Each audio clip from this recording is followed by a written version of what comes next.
Buenas tardes, mi nombre es Ana Lucía Cabria, soy estudiante de Derecho del quinto semestre de la Universidad San Carlos de Guatemala y a lo largo de este video estaré desarrollando ciertas figuras que forman parte del derecho de obligaciones. Empezando entonces con la determinabilidad de la prestación.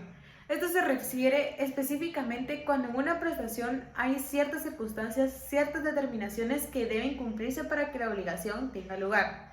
Se desarrolla elementalmente en las obligaciones de dar. Si en todo caso se da lo contrario, no hay una determinabilidad, estas obligaciones y prestaciones son nulas. Eso se encuentra regulado en el artículo 1321 del Código Civil. Seguimos entonces con las obligaciones genéricas. Estas son todas aquellas obligaciones o prestaciones que responden a un género como tal, es decir, que forman parte de un grupo específico. Por ejemplo, en el caso de una obligación en la que se pacta la entrega de un automóvil, no se hace detalle alguno sobre el color, sobre la marca, sobre el número de motor, sino únicamente estamos hablando de la entrega del automóvil. Tenemos las obligaciones genéricas ordinarias, que son las que anteriormente he explicado, y las obligaciones genéricas por género limitado. Cuando hablamos de género limitado, estamos hablando de otro tipo de circunstancias que se tienen que dar dentro de ese género. Por ejemplo, en el caso de que se pacte en una obligación la entrega de un quintal de granos. No estamos estableciendo qué tipo de granos específicamente, pero sí vamos a establecer que preferimos que la procedencia sea de la región de Alta Verapaz. Ahí ya estamos cumpliendo con un género limitado, ahí ya estamos atendiendo a esa limitación. A partir de esto podemos establecer entonces la especificación. ¿Qué quiere decir esto? Que una obligación genérica puede llegar a ser específica, es decir, puede darse ese cambio. Entonces, teniendo esto en cuenta, podemos definir cuáles son las diferencias entre obligaciones específicas y obligaciones genéricas.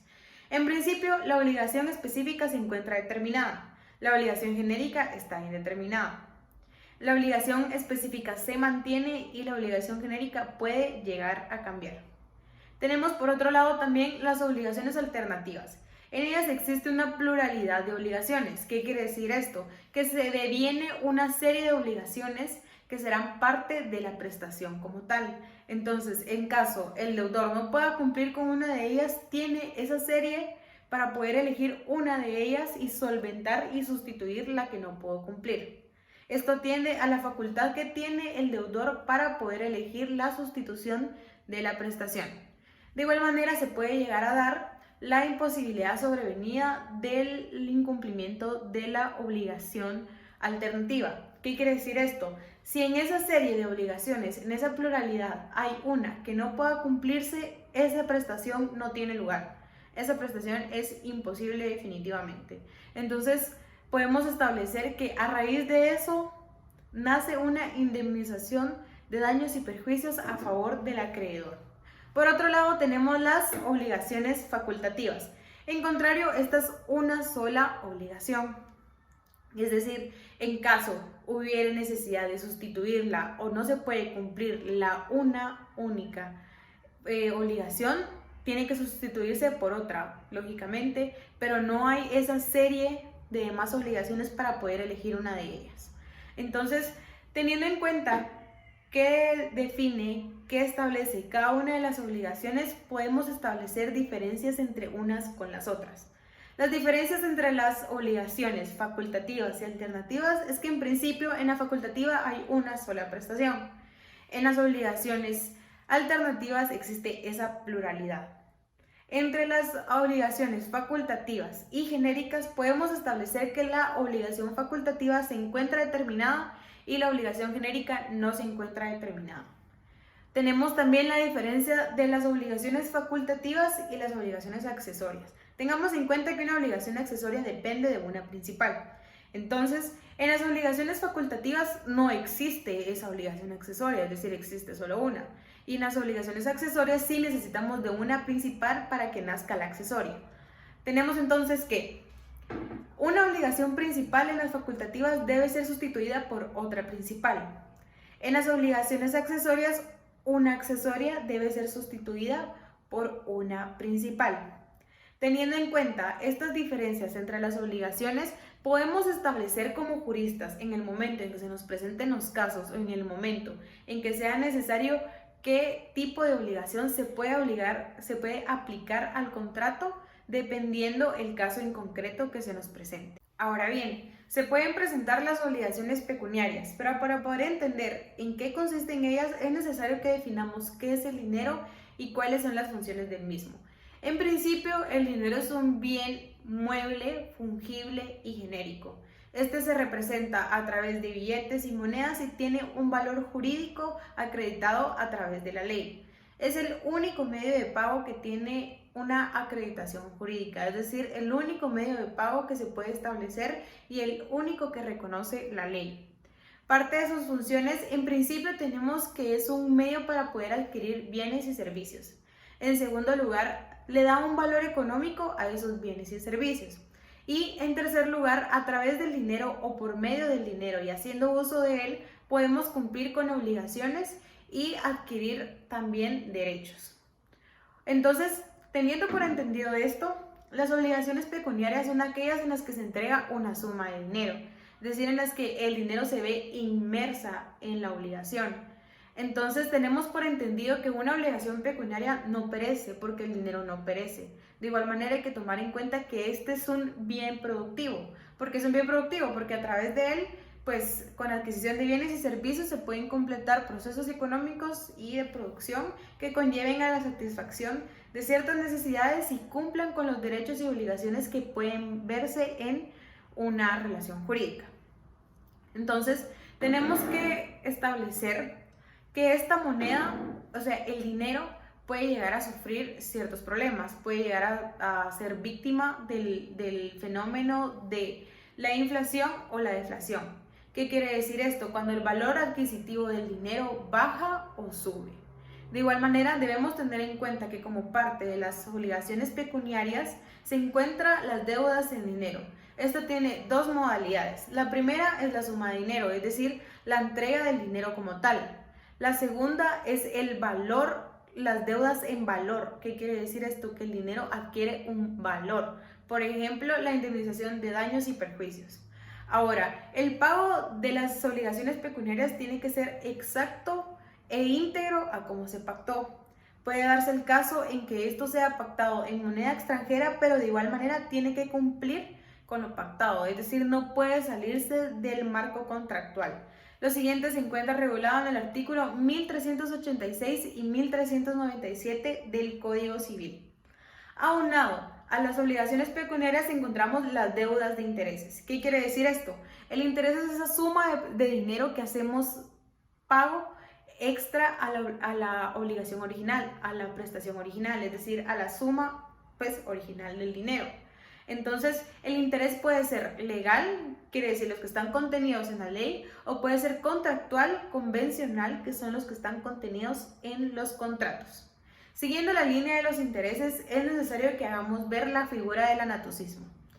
En los contratos civiles, en las relaciones civiles, tenemos que dejar claro que hay una prohibición de capitalizar intereses, lo contrario en el caso de los contratos mercantiles, en los que sí se permite la capitalización de intereses. Esto se encuentra regulado en el artículo 1949 del Código Civil. Siguiendo la línea, podemos establecer entonces qué es el cumplimiento de la obligación. El cumplimiento como tal es la forma común, la forma normal, la forma clara y pactada del cumplimiento de la prestación. El pago es la satisfacción clara que tiene el acreedor de sus intereses. El pago puede darse a través de sujetos. En primer lugar tenemos el pago realizado por terceros. Esto quiere decir que una persona externa a la relación jurídica hace realización del pago, es decir, cumple con esa obligación. Lo siguiente se encuentra regulado en el artículo 1380 y 1382 del Código Penal. En segundo lugar tenemos el pago que se le hace al acreedor aparente. Para ejemplificarlo y para dar una mejor explicación, esto se da en los casos en los que hay, por ejemplo, un responsable legal, un representante legal de un incapaz, pues legal, ¿verdad? O sea, en el caso de un menor, por ejemplo, que no tiene capacidad legal suficiente para poder ejercer como acreedor, entonces se le da al responsable, al representante, esa figura, se le da esa atribución de acreedor aparente.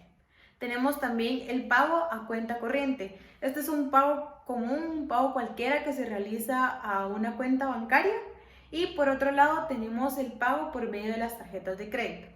Un ejemplo de ello es si una persona adquiere o compra más bien un par de zapatos en una tienda, puede utilizar como medio de pago de la obligación el uso de la tarjeta de crédito. Para que podamos cumplir con los requisitos que deviene de la responsabilidad del pago, se tienen que cumplir dos preceptos importantes: la integridad y la identidad. ¿Qué quiere decir esto? Que el pago y el cumplimiento del mismo tiene que darse acorde al marco contractual que establecieron las partes. Por otro lado, tenemos también la prueba del pago. ¿Qué quiere decir esto? El deudor tiene el derecho que se le acredite un documento en donde se establezca que cumplió con la obligación, que realizó el pago en concreto. Esto se encuentra regulado en el artículo 1390 y por otro lado del Código Civil, y por otro lado podemos encontrar también la imputación del pago. ¿Qué quiere decir esto? En los casos en el que el deudor tiene más de una deuda con el acreedor, al momento de completar el pago tiene la facultad, tiene el derecho de poder especificar a cuáles de esas obligaciones, a cuál de esa deuda hará acreditado el pago que está dando. Esto se encuentra regulado en el artículo 1404 del Código Civil. Aparte de este pago, es importante recalcar la importancia que tiene el momento del cumplimiento de la obligación y el lugar. Es decir, la obligación tiene inmersa dentro de ella que se cumpla con el domicilio que se ha establecido y en el tiempo establecido. Es decir, tiene que cumplir con exactitud ante estos dos presupuestos. Ahora, tenemos otro tipo de figuras, otro tipo de pagos que son los subrogados del cumplimiento. Estas son medidas solutorias, medidas sustitutivas al pago como tal. En primer lugar, tenemos el pago por consignación. Esto se encuentra regulado en el artículo 1408 del Código Civil y hace referencia a que es un procedimiento establecido en la ley, en el cual se le da la facultad al deudor de ser extinguido de la obligación bajo los requisitos de ciertos casos, es decir, deben darse ciertos casos para que pueda darse la acreditación del pago por consignación. Estos casos se encuentran requeridos en el artículo 1409 y un ejemplo de ellos es cuando el acreedor se niega injustificadamente a recibir el pago ofrecido por el deudor. Tenemos entonces que este subrogado es un procedimiento de acción voluntaria del deudor, es decir, el deudor actúa bajo su voluntad y actúa como único sujeto. Tenemos por otro lado la dación de pago. Esta consiste en el cambio de la prestación, es decir, el marco contractual sufre un cambio, la obligación como tal es modificada y el acreedor está en la apertura de poder recibir ese cambio. En contrario al pago por consignación, este es un contrato, este es un acuerdo de ambas partes. Ahora, ya que establecimos el pago, la dación de pago y el pago por consignación, podemos encontrar tres diferencias en estos. En primer lugar, que el pago es el cumplimiento íntegro de la obligación y los subrogados es una sustitución al mismo. En la dación del pago podemos encontrar que es un movimiento o es un procedimiento efectuado por ambas partes.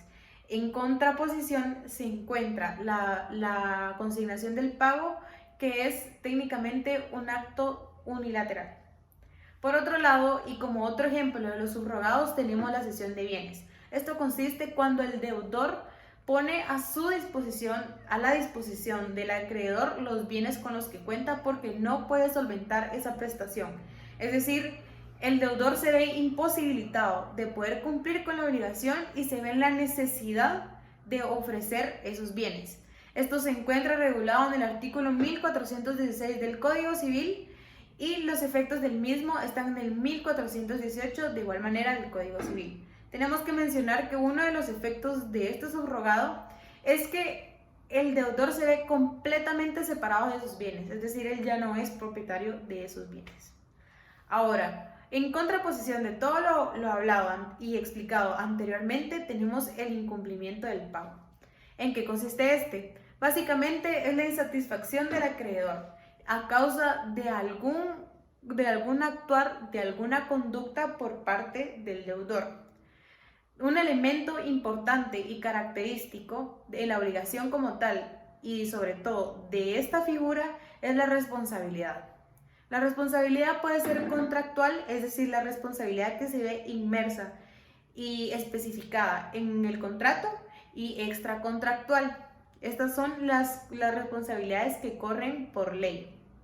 Existen 3 modalidades para incurrir en incumplimiento de la obligación.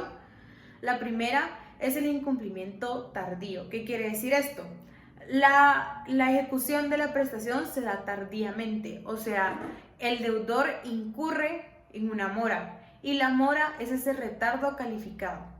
Todo lo relacionado con cuestión a la mora se encuentra regulado en el artículo 1428 al 1435 del Código Civil.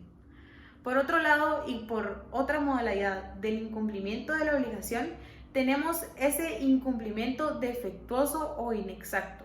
¿Qué quiere decir? La obligación es ejecutada, la prestación es ejecutada de una manera ineficiente, inexacta. No se da conforme estaba en el contrato, es decir, sale del marco contractual.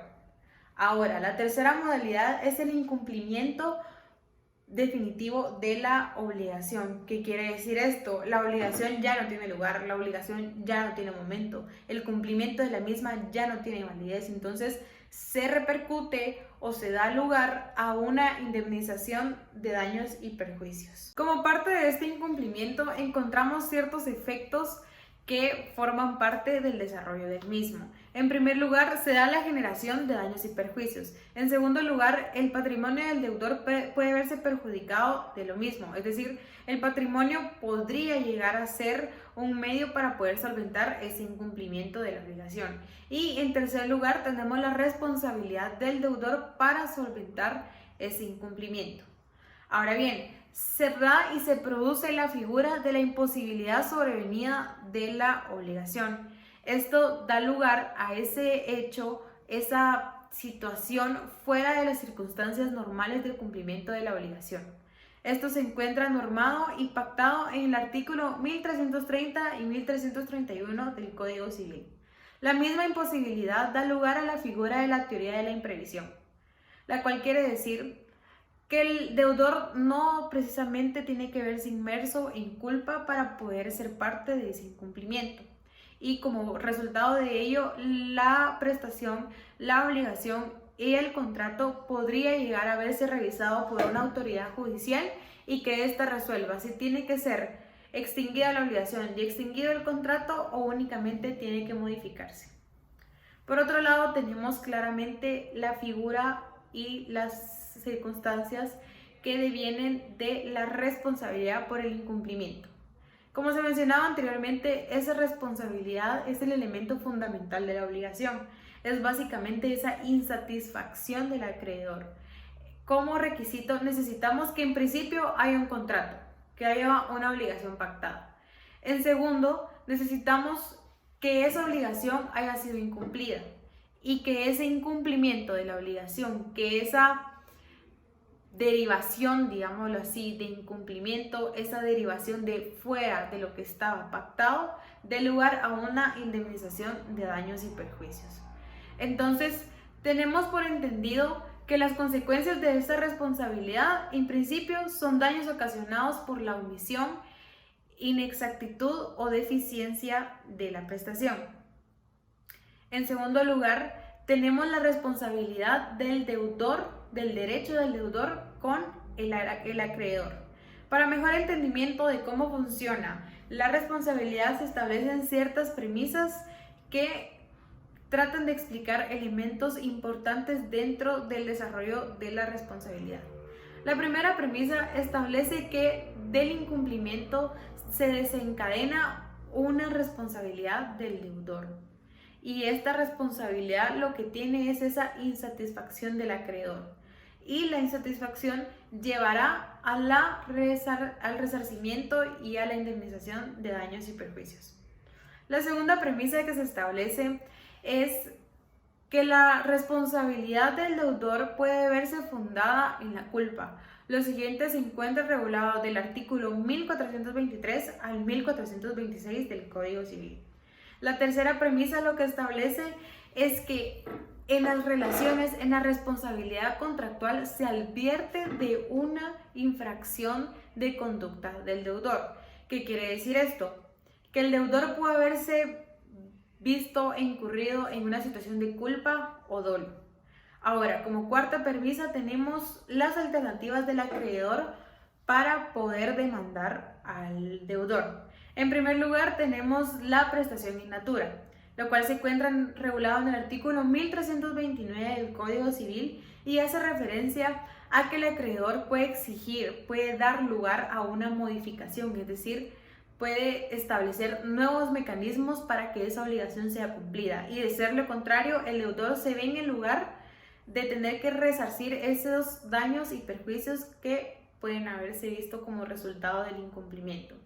En segundo lugar, como alternativa, tenemos la reducción del precio, la reducción de la prestación como tal. De igual manera, se da la indemnización de daños y perjuicios o puede darse lugar a que la resolución del contrato tenga validez.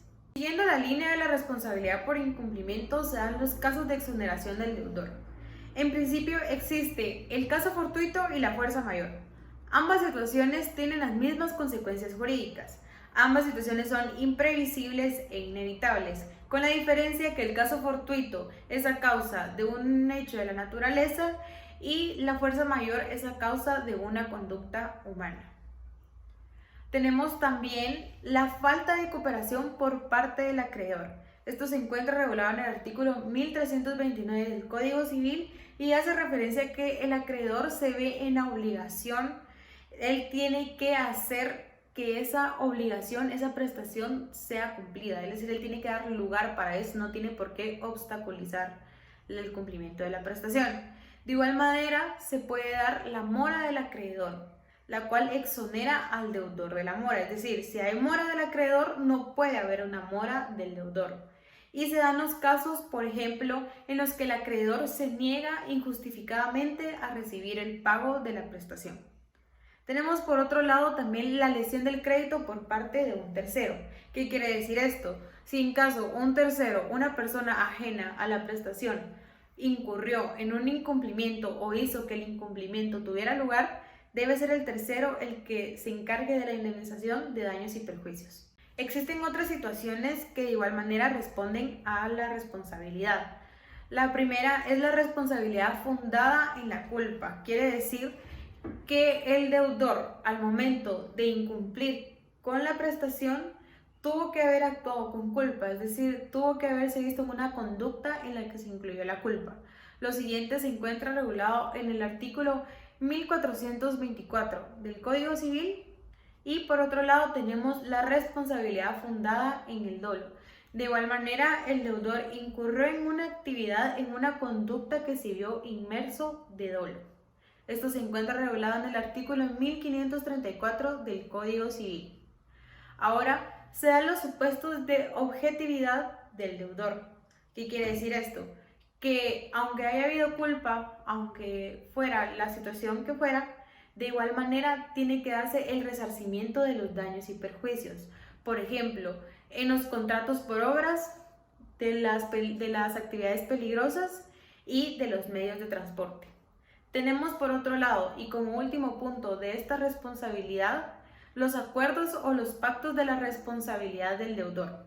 Estos son todos esos acuerdos que se realizan entre acreedor y deudor para atenuar o agravar la responsabilidad del deudor. Como último punto encontramos las facultades, los derechos con los que cuenta el acreedor, es decir, el derecho de defensa de crédito con el que cuenta este. Parte de ello se encuentran las medidas de seguridad, en las cuales podemos encontrar las medidas judiciales que van a asegurar el cumplimiento de la prestación. Por otro lado, encontramos como tal las medidas judiciales, por ejemplo, un embargo precautorio. Una figura importante que surge dentro de este derecho de defensa es la actividad revocatoria o pauliana, la cual consiste en revocar una acción de fraude del deudor. Esto se da específicamente en los casos en los que el deudor enajena sus bienes con tal de no cumplir con la obligación pactada. Entonces, intervienen en este proceso el acreedor, el deudor y el tercero. El tercero interviene porque es quien, por ejemplo, quien enajena sus bienes, es decir, a quien pasan a disposición esos bienes enajenados. Tenemos como requisito que ese crédito tuvo que haber pasado antes de la acción que se pretende revocar. En segundo lugar, necesitamos que ese fraude haya afectado directamente sobre el interés del acreedor. Ahora, como último punto, tenemos la resolución del incumplimiento de la prestación. Esto se encuentra normado en el artículo 1535 del Código Civil y hace referencia a que en todo contrato tiene que haber una condición resolutoria, para que en el momento en el que una de las dos partes incurra en incumplimiento, la parte afectada pueda alegar, pueda hacer valer su derecho de petición, que se cumpla con la obligación o que simplemente se declare resuelto el contrato, que se extinga el contrato. Y en todo caso se dé una o la otra situación, se dé la indemnización de daños y perjuicios. Lo que pretende esta resolución es que se extinga el contrato y que se dé el pleno resarcimiento de los daños y perjuicios. Tenemos entonces por completadas las distintas figuras que fueron expuestas y como conclusión cabe mencionar que no solo basta con que haya un contrato en el que se den inmersas obligaciones, puede darse una infinidad de situaciones en las que puede verse culpable el deudor como puede ser que no, en las que se vea afectado el deudor o se vea afectado el acreedor. Por lo que es de suma importancia que tengamos claras cuáles son las soluciones y medidas legales pertinentes para que como juristas tomemos en cuenta para la resolución de conflictos. Gracias.